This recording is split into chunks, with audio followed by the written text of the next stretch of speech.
What is going on, everyone? ReCore here with a new episode of Underappreciated Games, a series where we talk about games that went under people's radars and that did deserve way more attention than they actually got. So we talk about Microsoft's exclusive ReCore. Recently this week, ReCore came out with a definitive edition. Much like any definitive edition, ReCore Definitive comes with new content, new fixes, and enhancements to the game. A game that got some decent reviews, a 63 on Metacritic, 7.3 on IGN, a 6.5 from Polygon, and a 6 from GameSpot. I didn't play the original ReCore, just my first time playing the definitive edition. I'm just getting started with the game, and I must say this game is better than I thought it would be. When they showed off this game last year, I didn't care for it. It didn't look like something that I wanted to play. And that's how a lot of people saw this game. It was one of those games people just looked at and was like, who cares? It's not something that was going to, grab your attention. It wasn't something that was going to make you go, oh my god, I need to have that game. It wasn't an Xbox announcement that got people, wanting to play Xbox in general. But since I do have Game Pass, which yes, I do recommend anybody who owns an Xbox to get Game Pass, I was able to play the new Definitive Edition, which ended up making me want to buy the actual game, even though I don't even need to because I have the Game Pass. But as soon as my Game Pass went out, I can buy the full game and be happy with my purchase because I already played it in advance and I know that this game is good. This is a good game. It's an open world platformer with some puzzles thrown in there, with some good visuals and a decent story. It's not a great story, but it's pretty decent and some pretty fun combat. The boss fights are similar to that of a Souls-inspired game, as in the big boss arena fighting against a boss that will require you to properly time your defensive moves in order to succeed. If you just try to go in guns blazing, you will get killed.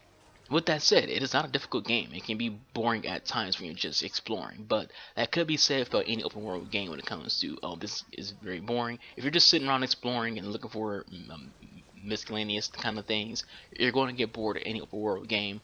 But, in general, this is a pretty fun game. It's very enjoyable, and I recommend it to anyone who hasn't played it yet. No, the bottom line is this game went under a lot of people's radar. It was seen as one of those irrelevant Xbox exclusives that did. It doesn't really come off as a console seller. It's just another one of those, hey, this game's exclusive to Xbox. It's not really important. It's not a Halo. It's not a Gears of War. It's nothing of that caliber.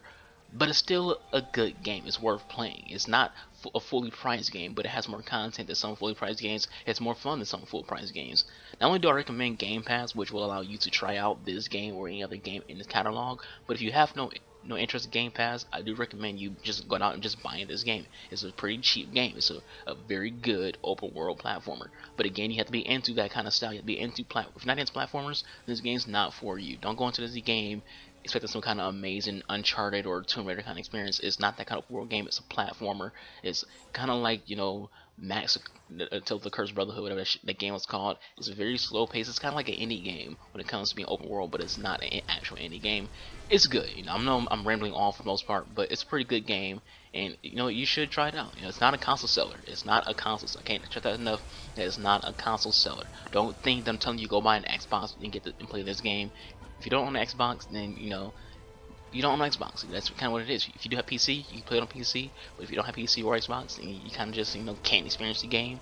It's not a game where I'm gonna say go buy an Xbox because this game is that good. It's not that good to where you should go out and spend 400, 500 bucks to get a new system just to play ReCore. That's not what this game is.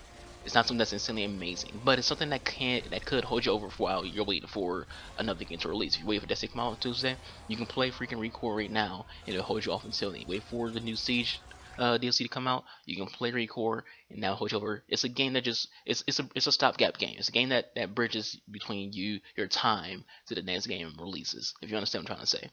Anyways, with all that said, that's it for this video. I've been ReCore, the real underscore talent of YouTube. I hope you all have enjoyed this video. Please leave any thoughts in the comment section below. Thank you all for watching. I'll catch you guys next time. Peace out.